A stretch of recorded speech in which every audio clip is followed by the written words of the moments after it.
बिस्मिल्लाहिर्रहमानिर्रहीम अस्सलाम वालेकुम। मैं हूं दिशान अहमद सिद्दीकी। आप देख रहे हैं सबसे पहले पाकिस्तान।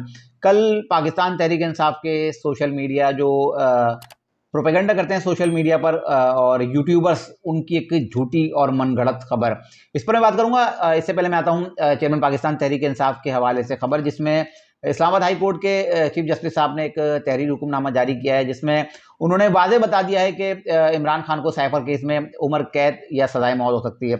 शाह महमूद कुरैशी की दरख्वास्त जमानत पर वो समाअत कर रहे थे, तो उस पर उन्होंने तहरीर हुक्मनामा जारी किया, जिसमें उन्होंने बताया कि शाह महमूद कुरैशी को जो है जमानत नहीं दी जा सकती और इमरान खान साहब, जाहिर सी बात है, जिस मुकदमे में इमरान खान साहब गिरफ्तार हैं उसी में शाह महमूद कुरैशी गिरफ्तार हैं और इमरान खान के खिलाफ जिन दफात के तहत मुकदमात दर्ज हैं, तो उसमें जो है सजाए मौत या उम्र कैद हो सकती है। उसके अलावा उन्होंने कहा कि इनकी जमानत जो दरख्वास्त जमानत जो मुस्तरद की है, इसका मतलब ये नहीं है कि उनकी सज़ा को जो है किसी तरह से मुतासर करना। उन्होंने कहा कि इस तरह के जो मुल्जिमान होते हैं, जिनके जो है सजाए मौत या उम्र कैद की जिनको सज़ा हो सकती है, उनकी ज़मानत देने में जो है अदालतें थोड़ा एहतियात बरतती हैं।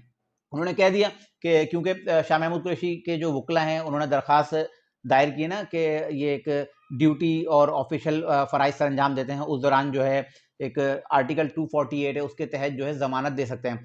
तो chief justice Islamabad high court ने कह दिया कि आर्टिकल 248 का इस्तिस्ना सिर्फ उस वक्त मिलता है जब आप कोई ऑफिशियल ड्यूटी सर अंजाम दे रहे हों। 27 मार्च को शाह महमूद कुरैशी साहब जो है एक जलसे से खिताब कर रहे थे और जलसे से खिताब करना ये उनकी कोई ऑफिशियल ड्यूटी नहीं थी, लिहाजा उनकी ज़मानत जो है, दरख्वास्त ज़मानत जो है मुस्तरद की जाती है। और उसके अलावा उन्होंने जो है ट्रायल कोर्ट है उसको जो है वाज़ेह तौर पर अहकामात दिए और उन्होंने कहा कि आप जो है 4 माह में जो है इस जो साइफर केस की जो ट्रायल है इसको मुकम्मल करें। इसके अलावा अलकादर ट्रस्ट भी जो उसका केस भी है और अलकादर ट्रस्ट में जो अहम गवाह इमरान खान साहब के खिलाफ सामने आया और वो गवाह है मलक रियाज साहब, बिजनेस टाइकून है ना मलक रियाज साहब। मलक रियाज साहब के वकील हैं हसनैन एडवोकेट। हसनैन एडवोकेट ने एक जवाब जमा करा दिया, जिसमें मलक रियाज साहब ने जो है वाज़ेह तौर पर कह दिया है कि जो एक चल रहा है ना बरतानिया में जो 190 मिलियन पाउंड केस है और उसको इमरान खान साहब से जोड़ा जा रहा है, तो मलक रियाज साहब तो उससे जो है बरी ज़िम्मा होगा। उन्होंने कह दिया कि मेरा जो है इमरान खान साहब से कोई राब्ता नहीं और इमरान खान साहब ने उसमें मेरी कोई मुआवनत नहीं की और इमरान खान साहब का उसमें कोई किरदार नहीं, मेरा तो उन लोगों से कोई राब्ता ही नहीं है। और उन्होंने कह दिया कि और बरतानिया से जो मिलने वाली जो रकम थी, इस मामले में इनका जो है इमरान खान से किसी किस्म का कोई ताल्लुक नहीं है। अब ये अलकादर ट्रस्ट की ज़मीन, अलकादर यूनिवर्सिटी, जिसमें पाकिस्तान तहरीक इंसाफ के सोशल मीडिया के लोग कह रहे हैं ना कि अलकादर यूनिवर्सिटी बनी है, ये तो यूथ के लिए अच्छा काम करके गए इमरान खान साहब, लेकिन अलकादर यूनिवर्सिटी आई कहाँ से? बैरियर टाउन कराची में जो है कुछ केसेस चल रहे थे मलक रियाज के खिलाफ ना, तो उन केसेस में जो है वो जब उन पे जुर्म साबित हो गया और वो कसूरवार ठहराए गए, तो उसके बाद जो है अदालत ने उनको 560 अरब रुपए का जुर्माना अदा किया था उन पर। तो वो 560 अरब रुपए का जुर्माना जो है ना मलक रियाज ने किस्तों में अदा करना था। अब उन्होंने वो जुर्माना तो अदा नहीं किया, जो तकरीबन 19 करोड़ पाउंड बनता है। तो उसके बाद मलक रियाज और इनकी फैमिली ने ना बरतानिया में 190 मिलियन जो रुपए जिसका केस है ना, तो इन्होंने बरतानिया लेके गए थे और वहाँ कोई फ्लैट और प्रॉपर्टी खरीदना चाह रहे थे। तो जैसे बरतानवी कानून सख्त है, उन्होंने इनसे पूछा कि आप ये पैसा लेके आए बरतानिया में, किस तरह से लेके आए? तो उसका जो वाज़ेह कोई सबूत दे नहीं सके मलक रियाज साहब ना। तो उसके बाद वो रकम जो है बरतानवी जो हुकूमत है उसने तहवील में ली और वहाँ अदालत में केस चला। उसके बाद उन्होंने पाकिस्तान में उस वक़्त इमरान खान साहब की हुकूमत थी, उन्होंने उनसे राब्ता किया कि भाई इस तरह से पाकिस्तान की जो गैर कानूनी करेंसी जो है हमारे जो है इदारे ने पकड़ी है।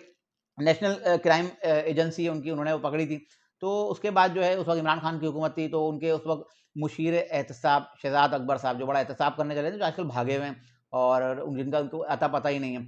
तो वो फिर बरतानिया गए और बरतानिया से वो पैसा लेकर आए पाकिस्तान, क्योंकि वैसे तो वो पैसा जो है कौमी ख़जाने में आना चाहिए था। लेकिन फिर इमरान खान साहब ने और इनकी अहलिया ने जोड़-तोड़ किया और उस पैसे को जो है सुप्रीम कोर्ट के अकाउंट में लेके आए और किस तरह से उन्होंने फिर उसको कानूनी शक्ल दी, वो एक सब मैं पहले अपने पिछले व्लॉग में बता चुका हूँ। तो वो जो पैसा है ना 190 मिलियन पाउंड, उसकी मद में जो है इन्होंने अलकादर ट्रस्ट की ज़मीन ली और अलकादर ट्रस्ट की ज़मीन लेकर ना उस पे फिर जो है इन्होंने वो यूनिवर्सिटी बनाई है। तो यूनिवर्सिटी बनाना कोई बुरी बात नहीं, लेकिन आप ये देखें पैसा आया कहाँ से कि पाकिस्तान की लूटी गई रकम बैरून मुल्क गई, उसको आपने जो है इमरान अपना मलक रियाज साहब को आपने रिलीफ दिया और वो रिलीफ देने के बदले आपने जो है अलकादर यूनिवर्सिटी की आपने जो है जगह ली, उसके बाद अलकादर आपने यूनिवर्सिटी बनाई है। तो बहरहाल वो अलकादर का केस भी चल रहा है, उसमें भी सब जो हकीकत है खुलकर सामने आ जाएगी और पता चल जाएगा कि कौन कितना सच्चा है और कौन कितना झूठा है, क्योंकि हकीकत अब आने वाली, आश्कार होने वाली है और बहुत जल्द इमरान खान साहब के खिलाफ 3 केसेस में तो फैसले आने वाले हैं। तोशाखाना में तो आ चुका है और इसके अलावा साइफर का उनके खिलाफ जो फैसला आएगा इसका 9 मई। तो तमाम केसेस में इमरान खान साहब के खिलाफ जो है फैसले जल्द आ जाएंगे, वो मैं पहले ही बता चुका हूँ। तो इसके अलावा बात कर रहा था सोशल मीडिया ब्रिगेड की। सोशल मीडिया के यूट्यूबर्स हैं ना जो बड़ी मनफी और झूठी खबरें देते हैं, मैंने पहले ही बताया, मुझ पर बड़े लोगों ने तनकीद की और उन्होंने कहा कि मैं पाकिस्तान तहरीक इंसाफ के खिलाफ बात करता हूँ। भाई तहरीक इंसाफ के खिलाफ बात नहीं करता, मैं जो खबर दे रहा हूँ उसकी तस्दीक कर लें। मैं किसी सियासी जमात के खिलाफ बात नहीं करता, मैं सिर्फ बात करता हूँ हकाइक पर मबनी। तो कल एक वीडियो सोशल मीडिया में वायरल हुई जिसमें मेहर अफजल भरवाना जंग के जो एक शहरी हैं उनको तशद्दुद का निशाना बनाया गया। उसको लेकर पाकिस्तान तहरीक इंसाफ के जो हिमायत याफ्ता यूट्यूबर हैं उन्होंने बड़ा शोर मचा दिया। उन्होंने यूट्यूब पे ना अपने चैनल पे कि जो है अब देखेंगे, अब कोई उम्मीदवार नहीं मिलेगा और नून लीग को कोई उम्मीदवार नहीं मिल रहा है, अब इनके उम्मीदवार जाएंगे तो इनको मारा जाएगा, पीटा जाएगा, देख लो वीडियो, इनका हाल देख लो। तो उन्होंने मेहर अफजल भरवाना को कहा कि मुस्लिम लीग नून के उम्मीदवार थे, वोट लेने गए थे।